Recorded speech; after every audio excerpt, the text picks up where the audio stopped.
হরে কৃষ্ণা। নমস্কার দর্শক বন্ধু, আজকে আরও একটি নতুন ভিডিও আপনাদের জন্য। আর আজকের ভিডিওটি অত্যন্ত একটি গুরুত্বপূর্ণ ভিডিও, কারণ সামনে আসছে জন্মাষ্টমী। আর এই শ্রীকৃষ্ণের জন্মাষ্টমীর দিন বেশ কিছু কাজ আছে যেগুলো ভুলেও করতে নেই। আপনি কিন্তু সেটা অবশ্যই আজকের ভিডিওতে পাবেন। তাই অবশ্যই আপনার জীবনে, আপনার সংসারে সুখ ও সমৃদ্ধি বৃদ্ধির জন্য ঠিক কী কী করবেন আর কি কি করবেন না, সেটাই কিন্তু আজকের ভিডিও আমরা আলোচনা করব।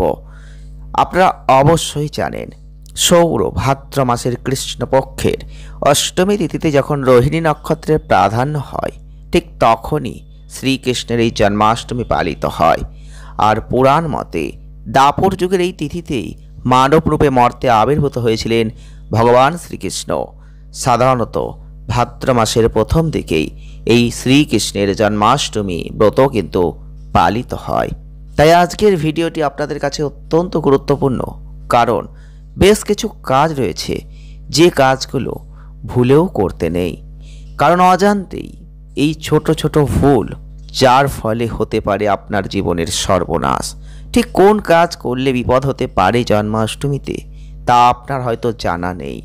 তাই আজকের ভিডিওটি দেখলে আপনি বুঝতে পারবেন যে জন্মাষ্টমীর দিন ঠিক কি কি করতে নেই। তো চলুন ভিডিওটি পুরোটাই শুরু করি। প্রথমেই বলবো, বাড়িতে জন্মাষ্টমীর যদি পুজো থাকে তাহলে দেরি করে কখনোই ঘুম থেকে উঠবেন না। সম্ভব হলে গঙ্গা স্নান করতে পারেন, শুদ্ধ বস্ত্র অবশ্যই পরার চেষ্টা করবেন। ওই দিন ভুলেও ঠাকুর ঘরে বাসি ফুল রাখবেন না। স্টিলের প্রদীপ ভুলেও পুজোর কাজে ব্যবহার করবেন না। বাড়িতে জন্মাষ্টমীর পুজো শেষ হওয়ার আগে কিছু খাবেন না। তবে কি করবেন, এই জন্মাষ্টমীর পুজোয় বসার সময় আপনাকে শুদ্ধ বস্ত্র পরিধান অবশ্যই করতে হবে। শ্রীকৃষ্ণের পূজায় আপনাকে টাটকা ফুল ব্যবহার করতে হবে।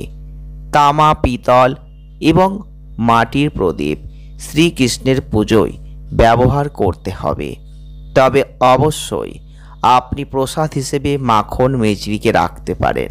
প্রসাদের সঙ্গে তুলসী পাতা অবশ্যই দেবেন। এই জন্মাষ্টমীতে কৃষ্ণ ও বলরামের হাতে রাখি অবশ্যই বাঁধবেন। তাতে আপনি অনায়াসেই আপনার যে কোনো বিপদ থেকে রক্ষা পাবেন।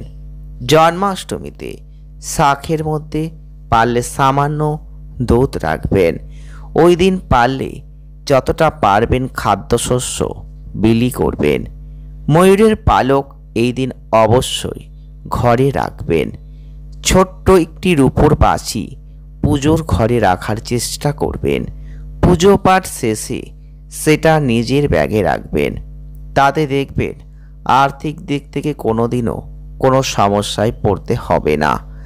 এছাড়াও বাড়িতে পারলে গরু কিংবা বাছুরের কোনো শোপিস কিনতে পারেন। তাতেই দেখবেন ঈশ্বরের কৃপায় সমৃদ্ধি লাভ আপনার নিশ্চিত হবেই হবে। ভিডিওটি এ পর্যন্তই। যদি ভালো লেগে থাকে লাইক করবেন, শেয়ার করবেন, চ্যানেলটিকে সাবস্ক্রাইব করবেন। সকলে ভালো থাকুন, সুস্থ থাকুন, আনন্দে থাকুন। দেখা হচ্ছে নেক্সট ভিডিওয়। জয় শ্রীকৃষ্ণ। রাধে রাধে। ধন্যবাদ।